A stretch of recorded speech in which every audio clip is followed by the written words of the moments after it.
No 30º ano, no 5º dia, do 4º mês, estando eu entre os exilados, junto ao rio Quebar, havia-se os céus, e eu tive visões de Deus. Foi no 5º ano do exílio, no 5º dia do 4º mês. A palavra do Senhor veio ao sacerdote Ezequiel, filho de Buzi, junto ao rio Quebar, na terra dos caldeus. Ali, a mão do Senhor esteve sobre ele. Eu olhei uma tempestade do norte, uma nuvem imensa com relâmpagos e faíscas, cercada por uma luz brilhante. No centro do fogo parecia metal. E eu disse que no meio do fogo havia algo semelhante a 4 seres viventes, cuja aparência e a forma eram humanas. Cada um deles, porém, tinha 4 rostos e 4 asas. As suas pernas eram retas e os seus pés eram como cascos das patas de um bezerro, e reluziam como bronze polido. Debaixo das suas asas, dos 4 lados, eles tinham mãos humanas, os 4 tinham rostos e asas, e as asas tocavam umas nas outras. Quando se moviam, andavam para a frente e não se viravam. Quanto à aparência dos rostos, todos os 4 tinham o rosto de homem, no lado direito, o rosto de leão, do lado esquerdo, o rosto de boi, todos também tinham o rosto de águia. Desce, por favor, lá comigo no verso número 30, no verso número 22. Acima da cabeça dos seres viventes havia o que parecia uma abóbora reluzente como gelo e amedrontadora. Debaixo dela, cada ser vivente estendia 2 asas ao que lhe estava mais próximo e com as outras 2 asas cobria o corpo. Ouvi o ruído das suas asas quando voava. Parecia o ruído de muitas águas. Parecia a voz do Todo-Poderoso. Era um ruído estrondoso, como de um exército. Quando pararam, fecharam as asas. Então veio uma voz de cima da abóbora que estava sobre a cabeça deles, enquanto permaneciam parados com as asas fechadas. Acima da abóbora, sobre a cabeça deles, havia o que parecia um trono de safira, e bem no alto, sobre o trono, uma figura semelhante a um homem. Vi que a parte de cima assemelhava-se a metal reluzente, como que cheio de fogo. A parte inferior assemelhava-se a fogo, uma luz brilhante envolvia todo o ser, como a aparência do arco-íris entre as nuvens em um dia chuvoso, assim era o resplendor ao seu redor. Esta era a aparência da figura da glória do Senhor. Quando vi, me prostrei com o rosto em terra e ouvi a voz do Senhor que falava comigo. Vamos fazer uma oração?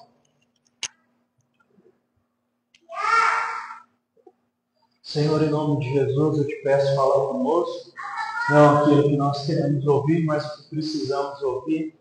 Toca os nossos corações, a palavra do Senhor seja como uma flecha, acertando o alvo, seja, ó Deus, como um farol durante a noite, seja como ponte sobre as águas, seja como um manancial de águas no deserto.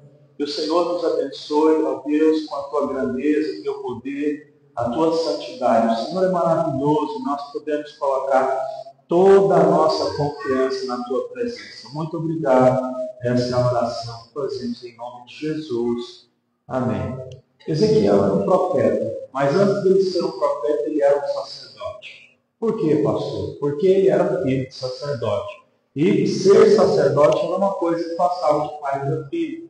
Todo sacerdote nascia numa das 12 tribos de Jerusalém, no caso a tribo de Levi. Acontece que no ano 597 a.C., veio do norte o Império Assírio e o Império Babilônico. Aqui, no caso, o Império Babilônico pegou, as pessoas que ali moravam e levaram como escravos. Nessa época tinha 3 profetas que estavam vivos. Daniel, que tinha por volta de 17 anos, Jeremias, que já tinha por volta de 50, e nós temos aqui o texto dizendo que Ezequiel tinha por volta de 30 anos. Então a forma como os babilônios trataram esses 3 homens foi diferente. O mais novo eles levaram para a Babilônia para ensinar as ciências da época, para que ele se tornasse um homem instruído, né? Então eles queriam ensinar as coisas para ele se tornar capaz.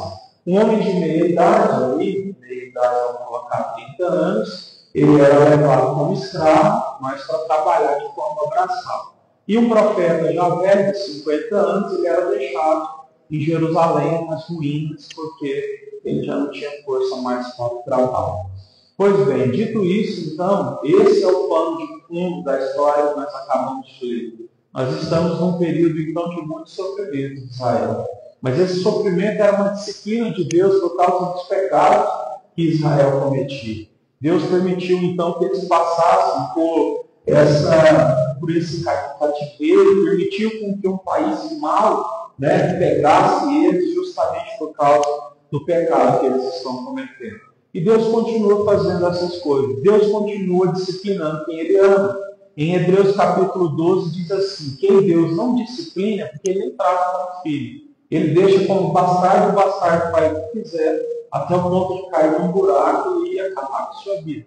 Agora o filho, a Bíblia diz que Deus está sempre puxando como uma rédea. E o texto diz, no momento em que Deus puxa para disciplinar, não é momento de alegria nem de paz, mas logo depois o filho vai desfrutar de grande alegria, porque o Senhor o levou para um caminho bom. Então, por favor, sempre lembre disso. O Deus que nós servimos, Ele muitas vezes pode nos disciplinar, mas a sua disciplina é sempre para nos levar para um caminho de bênção, para um caminho de bem.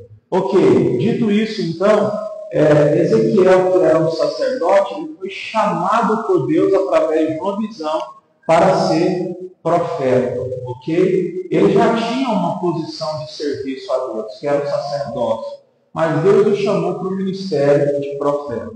Aqui existe um princípio para nós. Na nossa vida, a gente pode ter sido colocado por Deus em um bom lugar. Um bom lugar no sentido espiritual, ministerial, profissional, em algum bom lugar. Mas o fato de Deus ter te colocado em um bom lugar não pode fazer com que você esteja limitado a isso. Porque Deus pode te tirar de um bom lugar e te colocar em outro bom lugar. Então, às vezes, nós acabamos colocando uma coisa boa que Deus nos dá como uma espécie de muleta, que a gente começa a pegar o coração, e o nosso coração fica apegado como se fosse uma criança que se apega a uma boneca.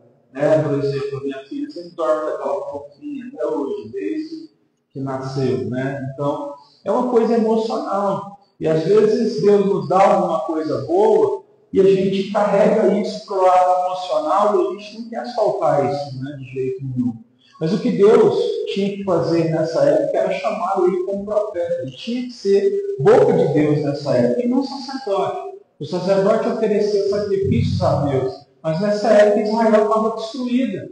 Não tinha o porquê fazer sacrifícios naquele lugar. Não tinha mais cidade, não tinha mais tempo. Então, por favor, guarde esse princípio que eu estou te dizendo. Nunca fique apegado a um lugar bom, porque Deus pode te tirar de um lugar bom e te colocar num lugar melhor. Então, isso acontece com a vida de todas as pessoas. Então, eu estou te dizendo uma coisa. Nunca idolatre uma bênção. Idolatrar alguma coisa é você dizer, não consigo viver sem. É quando você simplesmente, seu coração está tão apegado que você começa a sentir medo de perder aquilo, você começa a entrar em parafuso, desespero, por aquilo ali não sair da sua vida.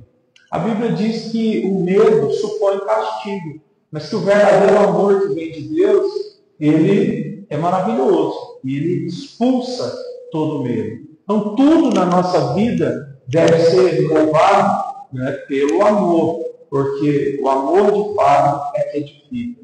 Não tenha medo de Deus te deslocar de um lugar para outro.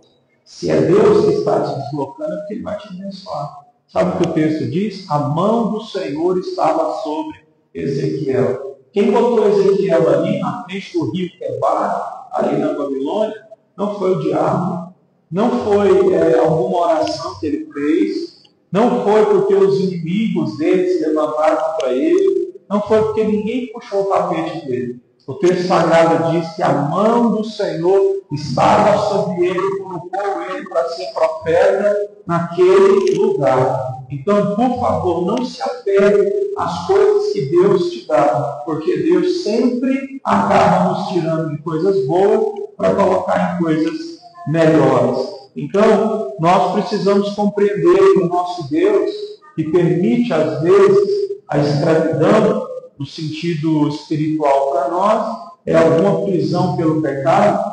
Sempre que Deus permite isso, Ele faz uma coisa ainda maior para que a gente consiga vencer, certo, as garras do pecado. O texto diz que Deus abriu os céus e Ezequiel teve visões. Então, pare para pensar sobre isso. Nós temos pecados, mas o Deus que nós servimos é maior que os nossos pecados. Se o nosso pecado é muito grande, o tamanho do céu aberto é maior. O Deus que nós servimos, Ele é capaz de derramar tanta graça sobre nós, a ponto de nós não ficarmos escravizados. A gente pode cair até 7 vezes, está escrito em Provérbios, mas em toda Deus vai nos levantar. Então, nós temos a certeza de que o Deus que nós servimos é o que nos deixa de pé. Por isso a Bíblia vai dizer que é pela graça que sois salvos. Paulo vai dizer, na minha fraqueza foi a graça de Deus que me fortaleceu. Ele disse que tinha um espinho na carne e foi fortalecido por Deus. Então o céu se abre. Veja bem, a gente tem essa questão que quando ele vai dizer que é no ano de número 30, né, e depois ele cita o tempo do reinado de Joaquim, ele está falando sobre a idade dele. Quando ele completa 30 anos, ele então, de fato, vai começar o ministério dele. Isso aqui é uma coisa importante, porque a gente vê essa situação na Bíblia várias vezes, né?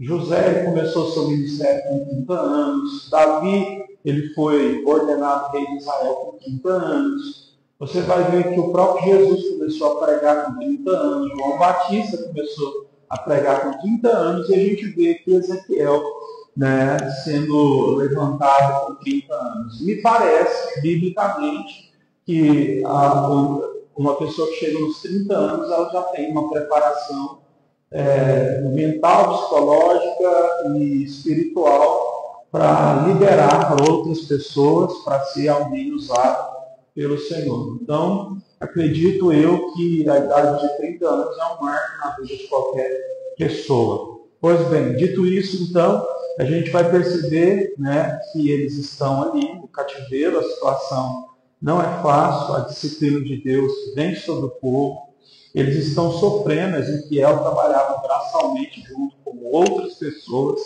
e aquilo ali estava muito difícil. No texto, então, que a gente lê, a gente vai perceber uma coisa, que Deus, a visão que Ele dá para Ezequiel, é uma visão celestial, e essa visão ela é tão grande, que é justamente para tirar toda aquela dor, todo aquele medo, todo aquele desgaste que esse sofrimento estava causando. E é isso que Deus costuma fazer. Primeiramente, o Senhor ele vai abrir os céus. Então, Ezequiel já vai ter uma visão a respeito do Senhor. Depois disso, ele vai ver, e aqui a gente tem na palavra de Deus, essa palavra que é querubim, e que é diferente. Lá em Isaías capítulo 6, quando Deus abriu os céus, lá diz que ele viu serafins que adoravam a Deus, dizendo Santo, Santo, Santo. Aqui ele vai falar sobre querubins. E ele diz o seguinte, que esses querubins eles tinham 4 asas, então preste atenção como é um anjo de Deus, querubim. Ele tinha 4 asas, tinha 4 rostos, né? E ele voava. E ele sempre tinha a sua movimentação para frente, nunca para os lados e nem para trás. Ok? O texto então vai dizer que ele era um anjo assombroso. Quando Ezequiel viu esse anjo, ele teve medo. Assim como o povo de Israel teve medo quando Deus apareceu lá no Monte Sinai, como Isaías também ficou com medo, em outros momentos, como Daniel, ele ficou 21 dias doente depois que Deus deu uma visão para ele, ficou acamado mesmo. Então a gente tem aqui a aparição desse anjo, desse querubim, né? E esse querubim ele representa a santidade de Deus, representa o poder de Deus, representa a glória de Deus. O que significa esses 4 rostos que ele tinha? Primeiro, o texto diz que tinha um rosto humano, né? A representação é de inteligência. Depois ele tinha um rosto de leão, a representação é a sua grandeza. Depois tinha um rosto de boi, que é a representação do serviço, né? Do serviço constante, no caso que os bois faziam muito nessa época. E tinha também um rosto de águia, que representa então a sua capacidade de ser maior do que todos os outros pássaros que voam no céu. Então esse querubim, ele era assustador aos olhos de Ezequiel, que viu esse anjo.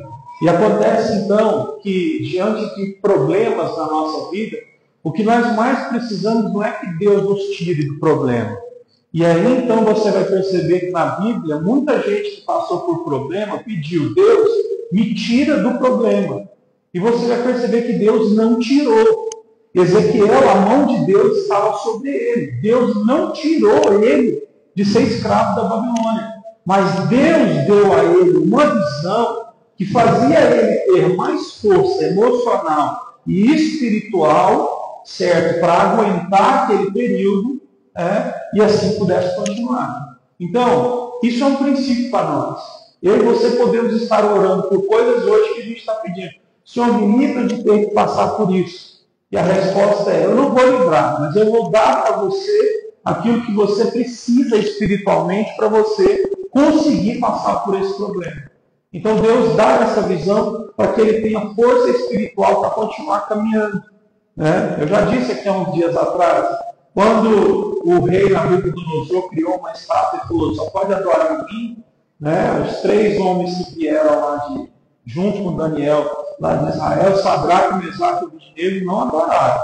E o rei falou: vou jogar na fornalha todo mundo que não adorar. Pegaram e jogaram eles amarrados, os 3. A Bíblia diz que quando o rei olhava para lá, eram os 4 homens. Tinha um que parecia os filhos dos deuses, era Jesus. E aí o texto diz que a única coisa que se queimou ali dentro daquela fornalha foram as cordas que amarravam os pés e as mãos desses homens. Isso é uma representação clara de que Deus nos permite passar pelo fogo para tirar limitações da nossa vida. Só o fogo pode fazer com que o ouro de fato revele o seu valor. Só o fogo pode fazer com que certas pedras preciosas cheguem de fato ao seu valor. Então, o fato de Deus permitir que nós passemos por adversidades é para que haja um fortalecimento do nosso coração, um fortalecimento da nossa vida espiritual, e a gente possa então continuar caminhando para a glória de Deus. Então, Deus não prometeu vida fácil. Jesus disse: no mundo vocês terão aflições. Está escrito também em Eclesiastes que Jesus disse em Eclesiastes, está escrito que o sol nasce do justo e do ímpio, nasce debaixo da cabeça do justo e do ímpio. Em outras palavras, Deus permite tanto pessoas de bem quanto pessoas de mal passar por provações. Então, hoje eu quero que você entenda uma coisa: comece a ter uma cosmovisão, uma forma de enxergar o mundo diferente a respeito dos sofrimentos e das dificuldades. Porque nenhum sofrimento vem para te matar, você está na mão de Deus. Deus nunca te larga. A verdade é que a Bíblia diz que o Senhor é soberano e o nosso nome está escrito na palma da mão dele. Isaías capítulo 45. Deus nos conhece, foi Ele que nos chamou. É Ele que colocou o amor que nós temos por Ele dentro do nosso coração. O Senhor Jesus nunca vai nos abandonar. Deus nunca vai nos deixar de lado. Então, quando Ele permite uma adversidade, não é porque Ele está te deixando sozinho. Ainda que você ore e Ele não responda, você não está sozinho. Eu costumo dizer que quando a gente ora, quando a gente está num problema e a gente ora e Deus não responde, Ele está nos carregando no colo. Ele está mais perto ainda do que se Ele falasse alguma coisa. Nos carregar no colo, às vezes, isso é muito mais importante do que ouvir uma palavra de Deus. Então, tenha uma forma diferente de encarar as provações. Por quê? Porque você vive Jesus. Você ama Jesus. E Jesus te ama mais do que você ama Ele. Então Ele não vai te deixar, Ele não vai te abandonar. A Bíblia diz que Deus é desde a antiguidade. E quando Ele resolve operar, ninguém pode impedir. A minha vida e a sua não vão ser destruídas por causa de provações. Deus pode colocar uma pessoa horrível no seu caminho. Uma pessoa que tenta puxar o seu tapete, alguém ruim, que fala nas suas costas, coisas horríveis. Ali. Tem coisas assim mais horríveis que eu posso citar aqui. Mas eu te digo uma coisa, eu tenho certeza absoluta que Deus colocou isso no seu caminho para trazer alguma transformação na sua alma, para levar você aonde Ele determinou você a chegar. Você lembra de Jó? Foi Deus que permitiu tudo que ele passou. Deus sabe o que faz. Deus sabe como nos abençoar. Ele sabe como moldar a nossa alma. Você sabe Elias? Elias, depois que ele profetizou, não vai se ver durante 3 anos, Deus mandou ele para um lugar que chama Querite. A palavra Querite, né, do hebraico, significa lugar de molde, de corte. Sabe como é que Elias ficou vivendo por 3 anos e meio? Sozinho. E ali tinha uma água de um ribeiro que ele tomava e corvos vinham trazer para ele comida. 3 anos e meio sem poder falar com ninguém. 3 anos e meio isolado. Mas que é onde ele estava? Lugar de corte, lugar de molde. Até ele já era um profeta. Deus estava sempre moldando o coração dele. Então, se você me disser assim, eu estou preparado para ser abençoado, aí você não está. Estava até conversando isso com ele. Sempre que você orar e dizer assim, Deus, estou pronto, você não está pronto. Esse tipo de oração sempre é o contrário, né, do que nós somos. Mas quando você chegar naquele nível que você diz assim, Deus, eu não dou conta não. Eu estou para desistir. Aí você está pronto. Aí você está pronto por quê? Porque você passou por toda essa batalha e não desistiu. E o seu coração está dependente de Deus e você está humilde. Então você está no ponto certo. Deus te abençoar. Deus não abençoa orgulhoso. Deus não abençoa pessoas que dependem de si mesmo no sentido de dizer que a minha inteligência é maior, minha beleza é maior. Está escrito lá em Jeremias capítulo 9, verso 23. Não confie o teu coração na sabedoria, não confie o teu coração na sua força, né? Não confie o teu coração na sua beleza. Tudo isso aí não vai te sustentar de pé, certo? Nessa caminhada cristã que eu e você temos. Então, quando você chegar no ponto assim, da sua alma, começar a gritar no sentido assim, quando a nossa alma grita, a gente não tem nem mais palavra fora, aí você está preparado. Aí Deus pegou você, né, te colocou ali, como ele diz, como um vaso na mão dele, ele é o oleiro, e ele foi nos fazendo. Toda aquela coisa na nossa vida que estava dura, ele ia, despedaçava, começava a fazer de novo. Se alguma parte ficava dura, quebra de novo e faz. Então é assim que ele está fazendo com a gente. Eu tenho certeza absoluta que Deus, ele está cuidando da gente, que ele vai nos abençoar de um jeito maior, como eu disse aqui, né, no caso de Ezequiel, né, de sacerdote, Deus chamou ele para ser profeta. Então é uma coisa que todos os dias a gente tem que aprender. Eu sempre oro a Deus, eu peço muito a Deus para o Senhor me ajudar, para que eu possa ajudar mais pessoas aí. Eu só quero falar de Jesus, eu não quero nenhum tipo de holofote. Então o meu propósito é só que o que eu fizer chegue para as pessoas, né? Eu estava orando, por exemplo, dos livros que eu escrevi, eu resolvi dar de graça para as pessoas. É muito difícil, eu gastei muito dinheiro para fazer os livros, não só tempo, né? Mas eu resolvi liberar, porque é a palavra de Deus, eu não vou segurar isso comigo. Então, dos 18 livros que eu escrevi, 14 eu consegui liberar e os 4 eu estou colocando lá para liberar. Porque eu entendi que Deus quer que a palavra dele se expanda e da maior forma possível. Então, a gente precisa disso. Então, presta muita atenção nisso, a gente não vai demorar a mensagem. Quando você chegar nesse momento em que você diz assim, eu preciso falar de Jesus para as pessoas, você então entra naquilo que Jesus falou. Quem buscar o meu reino e minha justiça, o resto eu vou acrescentar. Quando você entra nesse sentido, assim, você vê uma pessoa, talvez você não conhece, mas que você tem aquela sensibilidade que a maior coisa que você tem que fazer é falar de Jesus para aquela pessoa, de uma forma simples, sabe? Do seu jeito. do jeito que você conhece, do jeito que, nas suas palavras, você não tem que imitar ninguém. Quando você está com esse coração, eu acredito que Deus está pronto para nos abençoar, sabe? Mas quando você diz, o que eu vou fazer, eu quero que, em primeiro lugar, seja para a glória de Deus. Que alguma coisa sirva para que Deus seja propagado. Esse é o ponto. Então, a gente viu esse querubim aparecendo. Só que não parou por aí. O texto diz no final que por detrás desse querubim tinha um grande trono. E esse grande trono, certo? Ele tinha como se fosse um arco-íris no meio dele. Essa citação é idêntica à citação de Apocalipse capítulo 4, quando João recebeu a revelação do trono de Deus, que diz que havia um arco-íris que passava pelo trono de Deus. O trono de Deus era algo tão grande que não se podia ver, certo? E aqui nesse texto fala exatamente a mesma coisa. Veja bem, o texto que a gente leu na parte final. Então, verso 25. Então, veio uma voz de cima da abóbada que estava sobre a cabeça deles, os querubins.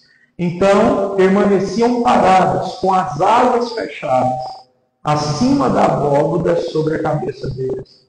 Havia o que parecia um trono de safira, e bem alto. Sobre o trono, uma figura semelhante a um homem. Eu vi que a parte de cima do que parecia a cintura dele assemelhava-se ao metal reluzente, como que cheio de fogo. A parte inferior assemelhava-se ao fogo, e uma luz brilhante envolvia o seu ser, com a aparência do arco-íris entre as nuvens em um dia chuvoso. Assim era o resplendor ao seu redor.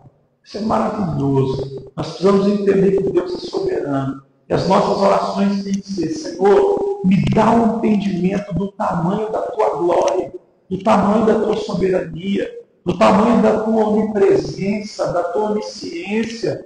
Certo? Deus, me mostra o tamanho do Senhor, porque eu sei que se eu conhecer o tamanho do Senhor, não tem adversidade no meu caminho que vai me paralisar. Olha o que Deus fez com esse homem, gente. A situação não é nunca passar nem perto, eu acho. Ele estava como escravo, certo? Esse povo de Israel, eles amavam a terra deles, porque eles demoraram muito tempo para chegar lá. Ficaram 400 anos no Egito preso, 40 anos no deserto. Eles chegaram e esse povo amava essa terra. E depois de tudo isso, Deus ainda permite, por causa do pecado dele, que a Babilônia venha e arranque eles de lá.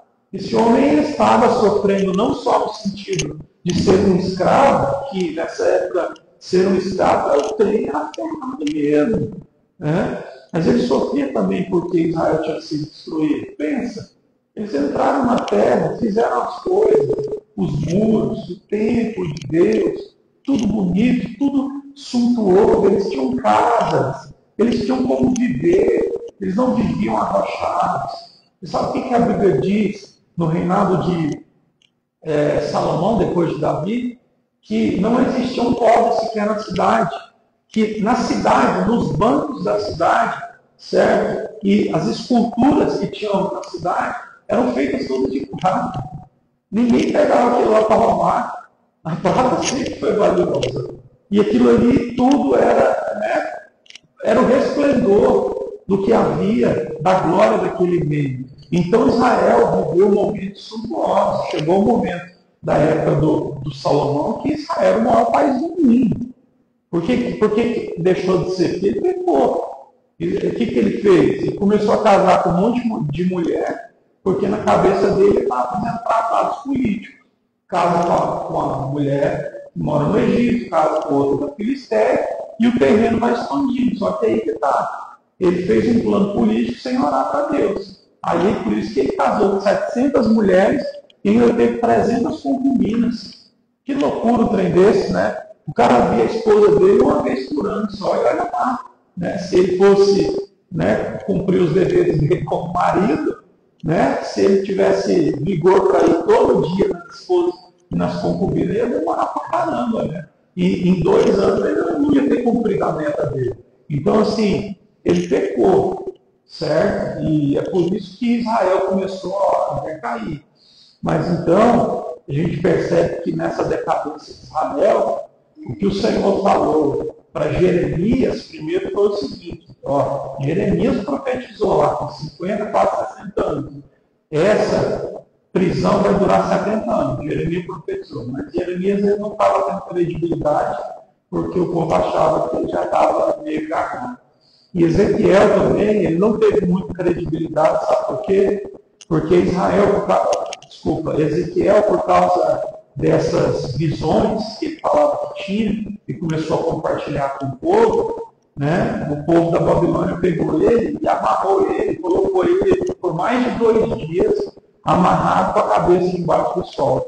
Aí então ele foi tratado como louco, como se ele tivesse, né, tido algum tipo de esquizofrenia por ter ficado exposto a um sol tão violento. Então também tirava a credibilidade dele quando ele falava dessas visões de Deus. Então, o que eu quero dizer é, Deus sempre, sempre vai te dar graça espiritual que é maior do que o problema que você passa. Sempre. Nunca a graça vai ser menor do que o seu desafio.